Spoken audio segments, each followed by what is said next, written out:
Welcome back to the channel.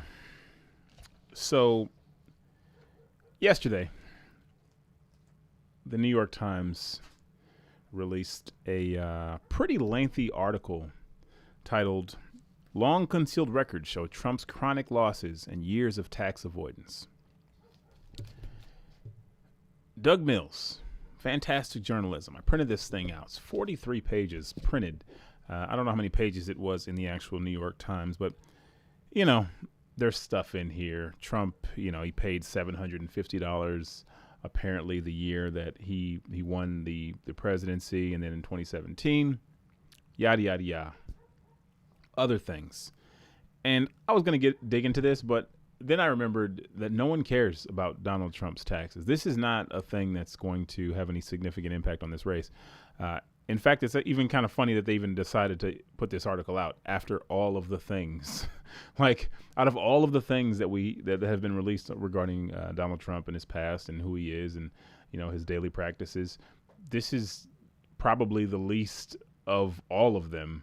So releasing this now, a day before the debates, when we have a Hunter Biden scandal showing that he has potential ties to human trafficking, possible FBI investigation, the fact that he's running against Joe Biden, all of his miscellaneous dealings, and not to mention that we know.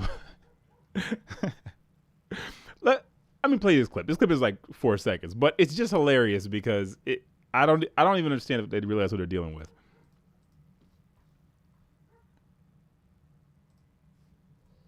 He's already hedging his bets because he's used to buying politicians. Well, I've given him plenty of money. Most of the people on this stage I've given to, just so you understand. A lot of money. Not me. Not me.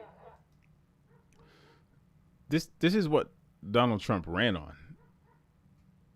Donald Trump ran on the idea that I know the system better than anyone because I've been manipulating it my entire life. So the idea that the person who ran on letting you know that he's exposing this thing and that it's all a sham and that he knows that the American people are being ripped off is going to somehow be brought down by the information that explains how good he is at it is kind of crazy to me. Like Jay-Z once said, "Bills that I do fold, I now invest on trying to find some loopholes in the IRS."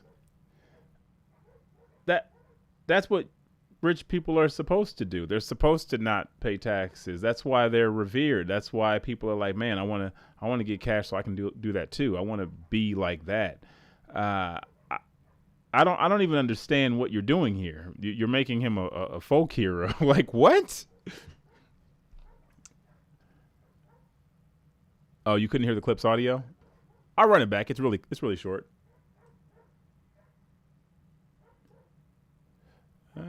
Let me see something. Let me make sure my audio is playing. It says desktop audio. Yeah. Oh, my bad. Against him. He's already hedging his bets because he's used to buying politicians. Well, I've given him plenty of money. Most of the people on this stage I've given to, just so you understand. A lot of money. Not me. Not me. Yeah, this is Donald Trump. Yeah, of course he gave politicians money.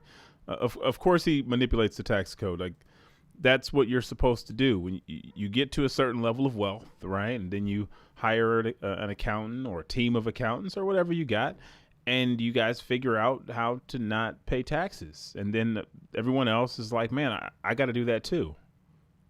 That's the game. You're not running a campaign on changing the system. So I don't understand why you would be upset that Donald Trump has been proven to be taking advantage of the system that you created. For real? This is your master plan? Donald Trump is guilty of doing what people who control the system are supposed to do? What? Come on, man.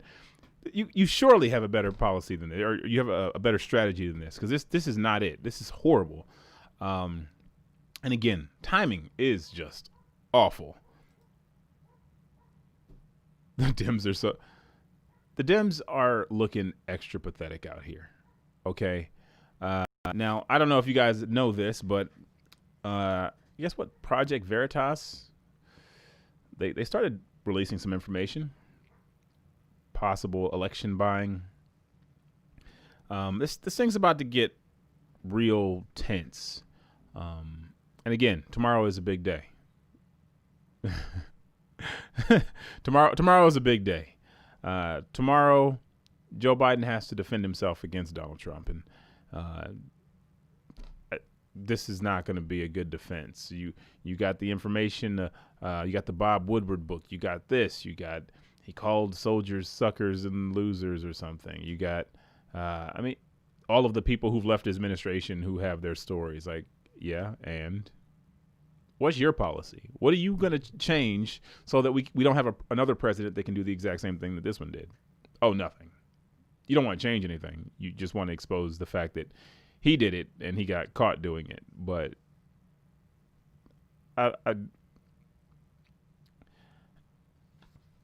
43 pages, not going through this. Trump is going to embarrass Joe Biden tomorrow. It's going to be the most entertaining event that I've watched probably in years. I'm hoping it's 3 hours long. I really do hope it's 3 hours long because I could go for a full 3 hours. It's going to be nasty. It's going to be fun. But this is not going to be something worth mentioning. This is not something they should even be talking about. I'm just disappointed. I really am disappointed. I'm disappointed that they've managed to run this campaign. And this is really bad. What do you say? Can Biden even hold a thought for 20? We're going to see. Like I say, somehow Biden held it together in the third Democratic, in the third debate. But, I mean, that was months ago. He's definitely, not really well rehearsed right now. He's been in shelter for quite a bit. He's barely taking media questions today. Even Kamala Harris. I saw an article last week that says that she's not taking questions. That since she's been named nominee, the people, the media that follow her around specifically, have not been able to ask her any real questions. So the fact that both Joe Biden and Kamala Harris are being shielded from the media, it's really telling. I think the Democrats don't understand that if you're going to call out one person for their abuse of the system or whatever, like, you have to be doing something different. And you're not quite saying that you're doing something different. You're just mad that he's doing it and he's the president currently. It's not really a winning strategy to me.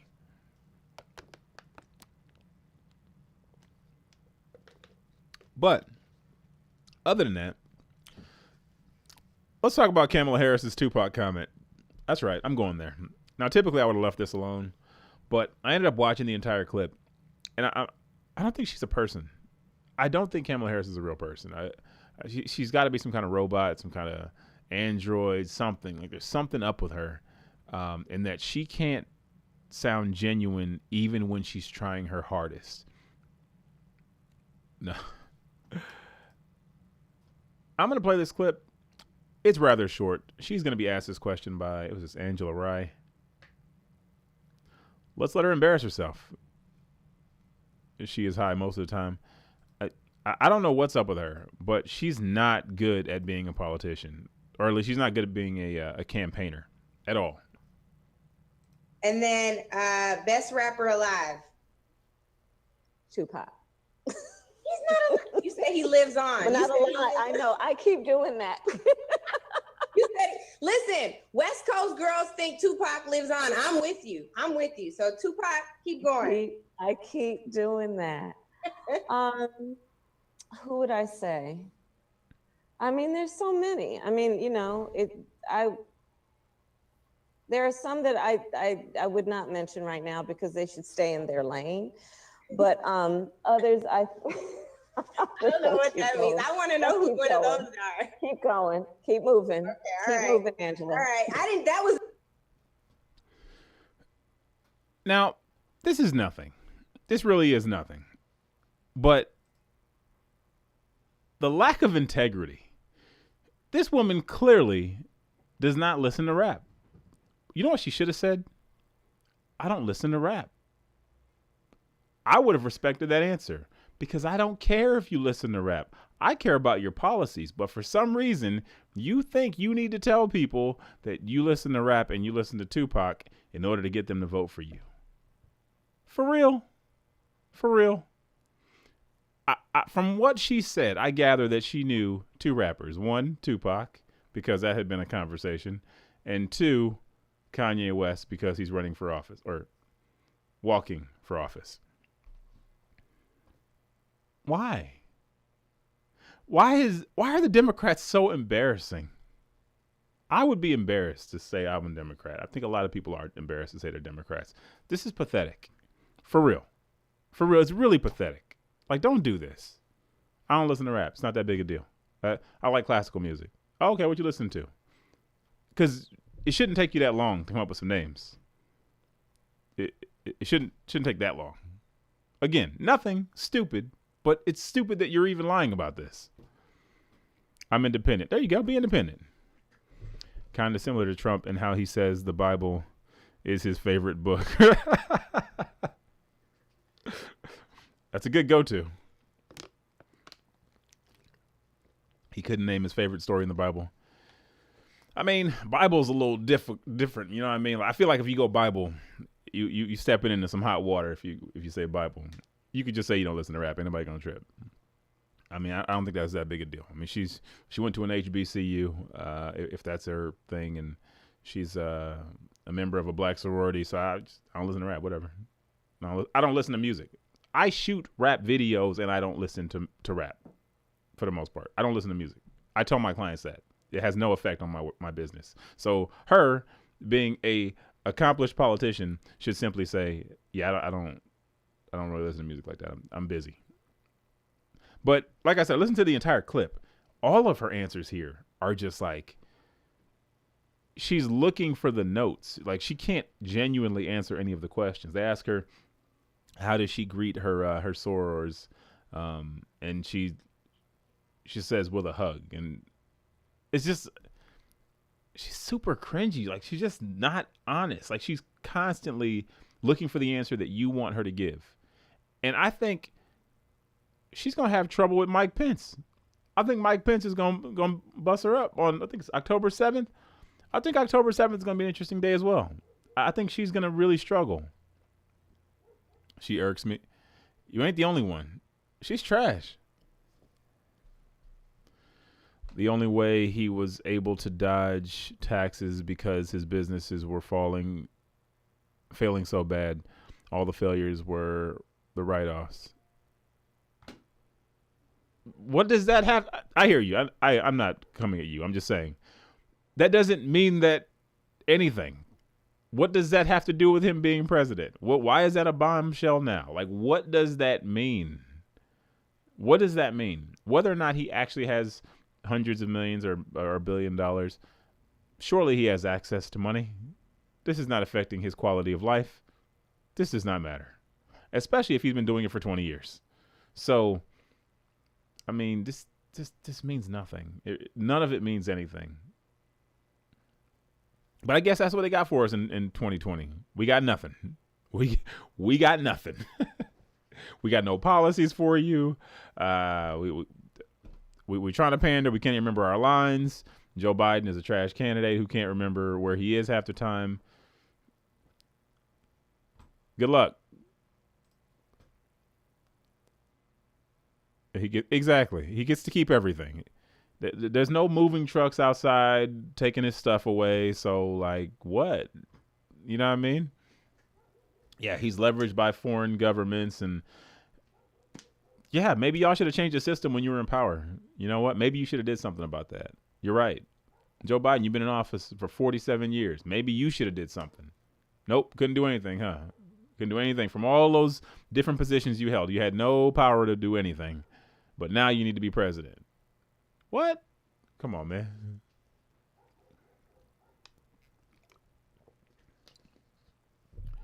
Anyone that's embarrassed about being bankrupt just ain't doing it right.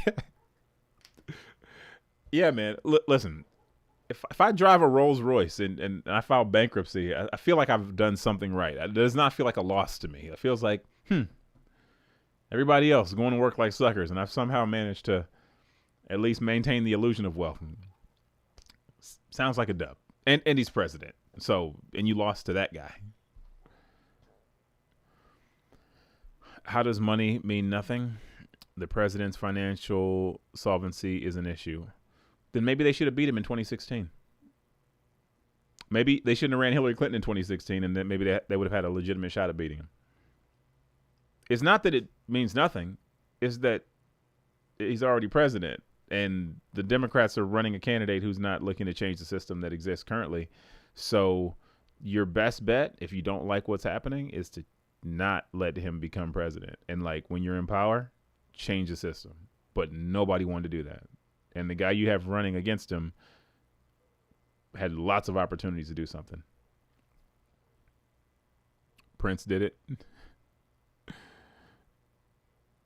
Who the hell is doing my tax? Prince dodged a bad contract through bankruptcy. I mean, listen.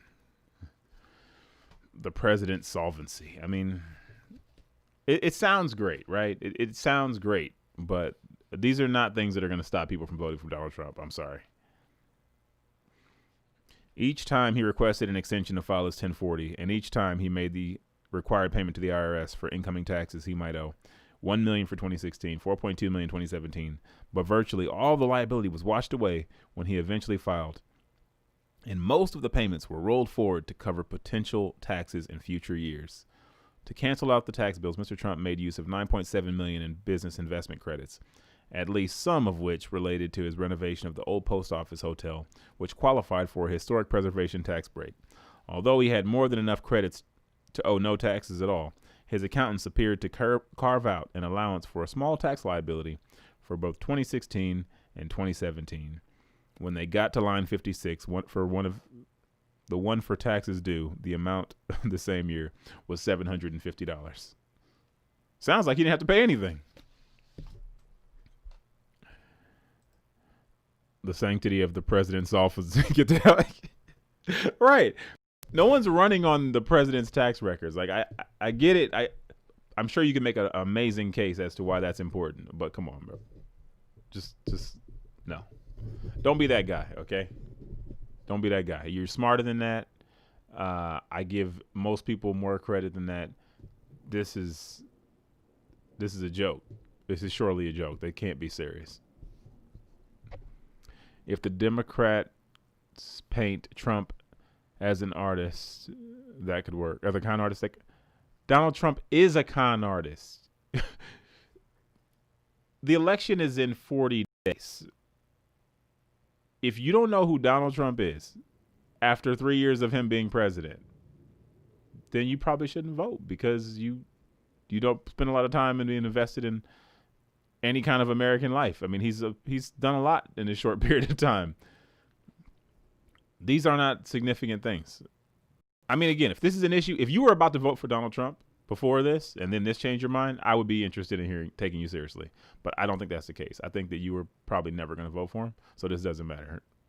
But if you really this was it, you were like, oh snap, concealed tax records. Nah, I can't even do it, Don. It's been a nice run. Shame I gave you all that money this year towards the campaign. I'm gonna have to eat it, but I'm gonna have to vote for Joe.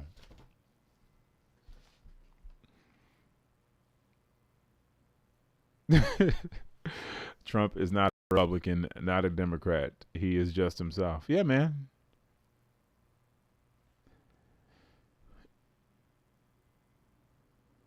It hell live.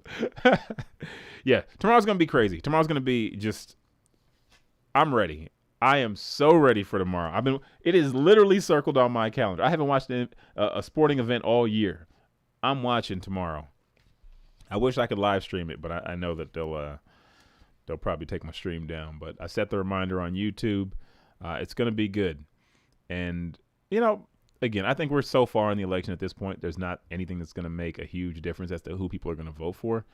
The only demographic that probably matters at this point is going to be the undecideds.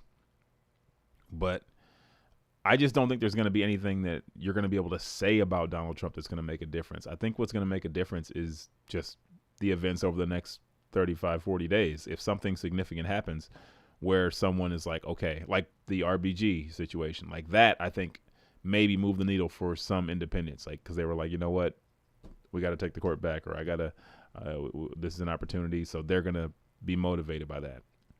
But for the rest, this is not it.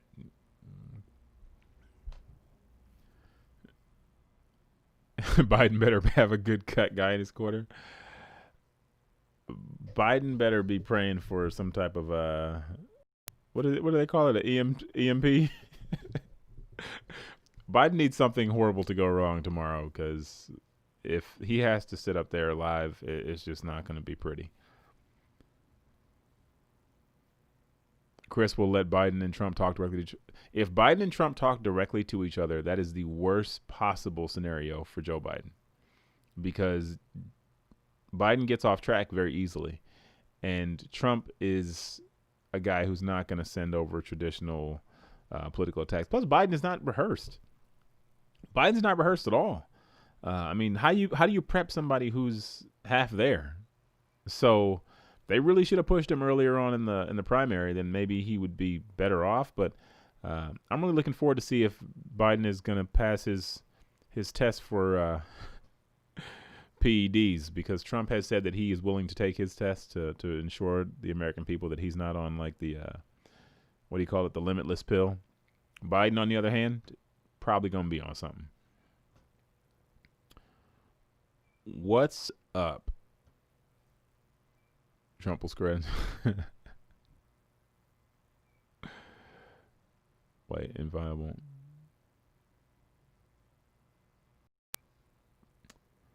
What else is going on though, man? I'm curious. Like, I've been promising you guys this video on Kim Klacik. I'm gonna get to it. I just been super busy the last couple of days. I want to be prepared for it, because there's a lot of stuff I want to go over with that.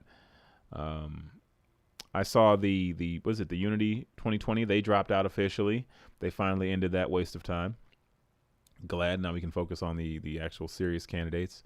But for the most part, man, this election's been pretty straight on. You know, why isn't Joe Biden being questioned on Hunter Biden? Because he's not answering questions. Like, this election is so weird. It's so uncommon. Like, this is not how elections usually go. And there's so many egregious things on both sides that under normal circumstances would have completely disqualified each candidate. So I don't expect anything significant. I am interested in these ballots, though. One second. Let's talk about this ballot harvesting. So this is what they don't want to talk about. Big things going on. Yeah, man, I'm just overwhelmed, honestly. But I'm committed, so I'm like, no, I'm going to make a video regardless. But I'm trying to get back to the videos a day. Normally, I shoot one project a week. I've had a lot lately because of the pandemic. I'm trying to stock up on this cash just in case things go totally to hell. Not to mention on November 4th, who knows what's going to happen, because I think at this point, there's going to be anarchy. Like, you know, I expect it to calm down within a few days, but I think there's going to be outrage, because whether Trump wins or loses at this point, the election's already tainted. Both sides have, made statements regarding, the outcome. Hillary Clinton telling Joe Biden not to concede, and Trump saying the only way he's going to lose is if the Democrats cheat. And this story, which we're about to talk about, Project Veritas uncovers ballot harvesting fraud in Minnesota. Oh boy. Oh boy. What we don't need. This is what we do not need. Give me one sec. Where's my mouse? All right. A ballot harvesting racket in Democratic Rep Ilhan Omar's Minneapolis district, where paid workers allegedly gather absentee ballots from elderly. Sorry, let me make this a little bigger. I cannot read this. From elderly Somali immigrants, appears to have been busted by undercover news organization Project Veritas. One alleged ballot harvester, Liban Mohammed, the brother of Minneapolis City Council member Jabal Osman, is shown in a bombshell Snapchat video rifling through piles of ballots strewn across his dashboard. Just today, we got 300 for Jamal Osman, says Muhammad, a.k.a. King Liban 1 in the video. I have 300 ballots in my car right now. Numbers don't lie. You can see my car is full. All of these here are absentee ballots. Look at all these are for Jamal Osman, he says, displaying the white envelopes. Money is the king in this world, and a campaign is driven by money. The video posted on July 1st was obtained by Project Veritas to include a 17-minute video expose released Sunday night. Under Minnesota law, no individual can be the designated agent for more than 3 absentee voters. The allegations come just 5 weeks before the presidential election plagued by predictions of voter fraud. Both President Trump and Attorney General Bill Barr have warned that the increased use of mail-in ballots due to COVID. I almost said it. Come on, YouTube, don't try to get me. Concerns about in-person voting is vulnerable to fraud, especially when unsolicited ballots are mailed to all voters in certain states.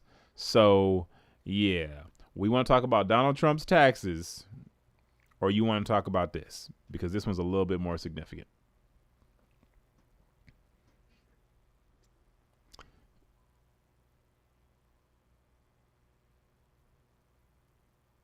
Sorry, I'm trying to catch up. What does it say? Dems have no high ground. Yeah, that's the problem. You cannot run on a moral high ground when you have none.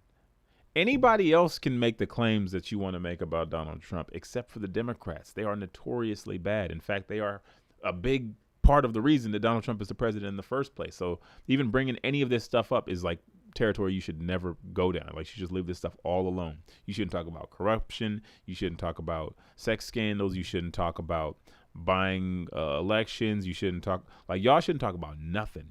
You should talk about policy. Because if you talk about character, you picked one of the worst characters to represent your party this time around.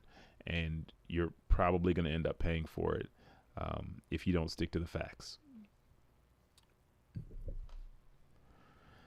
So that's where we are. I don't want to let this video go too long. Let's try to keep it substantive. Let's just get ready. Tomorrow is going to be a great night. Everybody get some sleep. You have a good dinner. You know, you get 12 hours. Hell, it's going to be a good night, and you're going to need your energy because Joe Biden's not going to have it. You're probably going to want to fall asleep, but hopefully Trump is able to do what he usually does, which is be entertaining, be engaging, be a showman. And, you know, rather than trying to tear President Trump down, I really hope that the Democrats focus over the next couple hours and really figure out that none of the stuff that they're doing really matters to people. No one cares about any of this. We don't care about votes, or we don't care about the president calling the military suckers and losers. We don't care about this, the taxes. We don't. These are things that fit the character of the guy that we know to be president today. We're still looking for a solid alternative, and to this day, I'm still not sure we have it. So good luck. It should be interesting. So I'm out, man. I appreciate you guys for coming through. I'll see you guys tomorrow. It's about to heat up.